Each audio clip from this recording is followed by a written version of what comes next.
I'm Norman Joyner, and I'm the owner of the 1958 Corvette Roadster.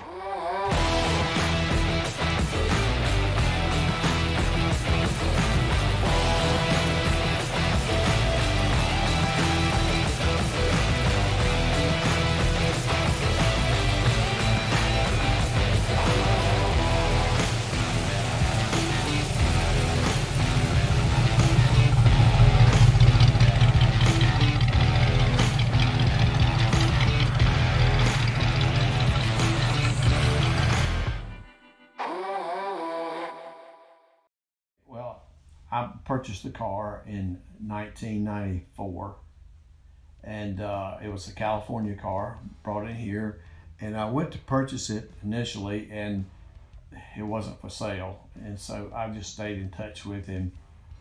Year after year, I'd call him, ask him if he's ready to sell it to me.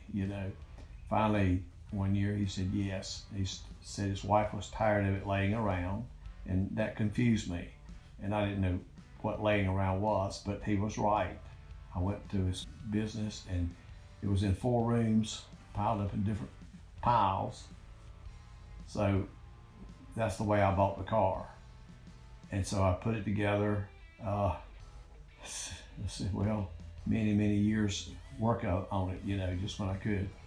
And it was a learning experience because I had only knew how to change oil. We put it together maybe 2 or 3 times just trying to get everything right, but we got it right now. It's got a 283 cubic engine in it, and it's got 2 4s on it with, right now it's 245 horsepower.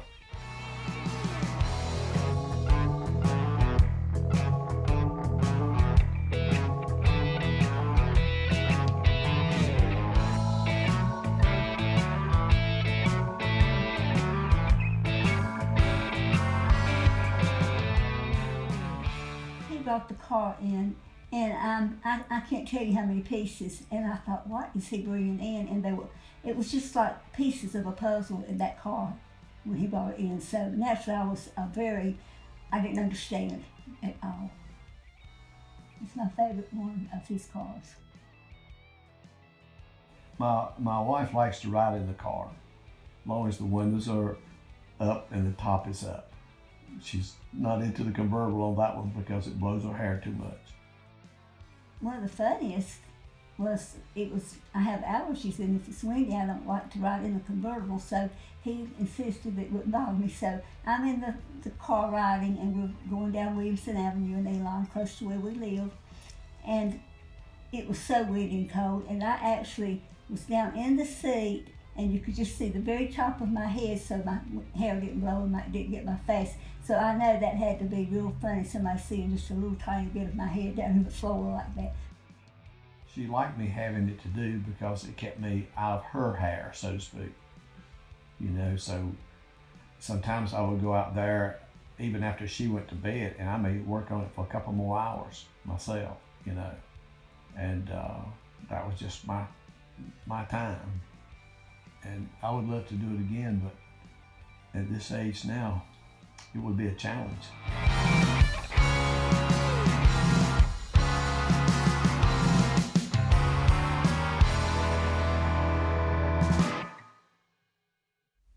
Right after I first got it completed, I took my daughter for a ride in it, and of course she was a teenager.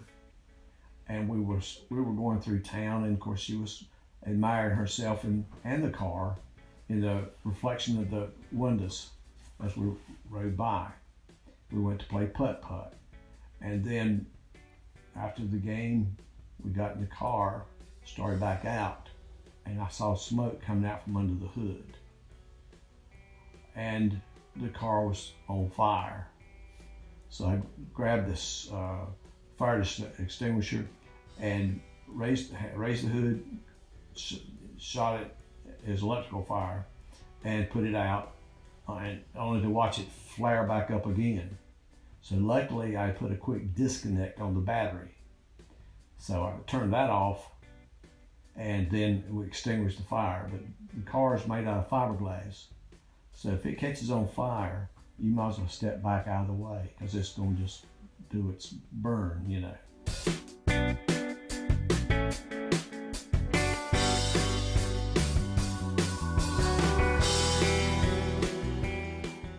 Got it back home, installed a new wiring harness in it, started back up, went back out, did the same thing again, except this time I got back with it. It did it just as I was pulling into my garage.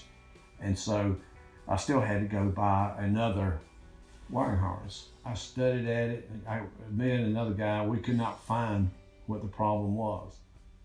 So in the 58 Vet, the battery sets in a metal casing. I couldn't figure out what was wrong. I took both cables off the battery, and so I took an ohm meter and put it on the positive and reached over and touched the exhaust manifold, and it showed that I had a completed circuit. And I'm thinking, how can I have a completed circuit when the negatives are not even hooked up?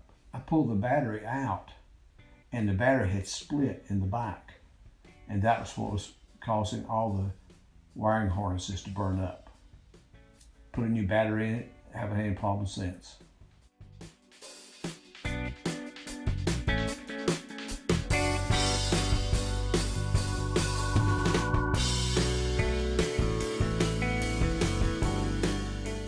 I remember my first trophy.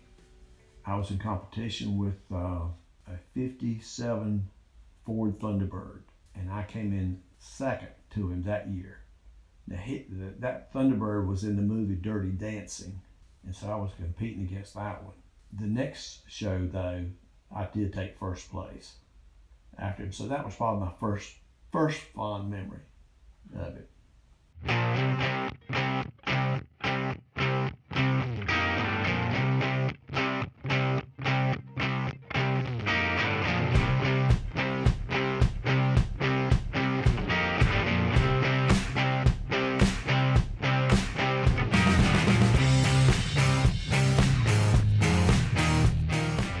Been winning a lot of shows, you know, and so when my name wasn't called out, I thought, wow, okay, something went wrong, because I saw cars winning in their group trophies that wasn't as nice as mine, I thought, but I said, but sometimes that's the way it goes.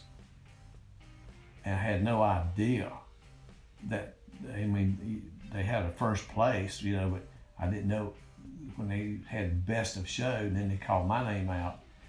I think I was just in more shock than anything else.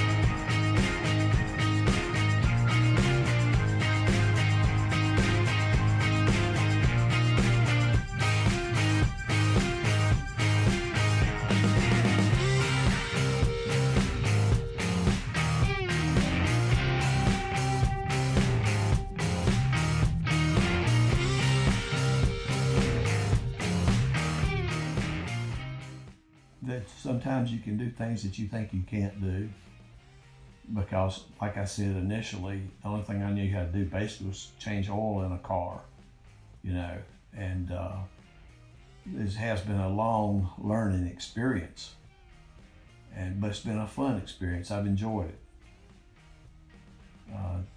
I guess that would be the main thing.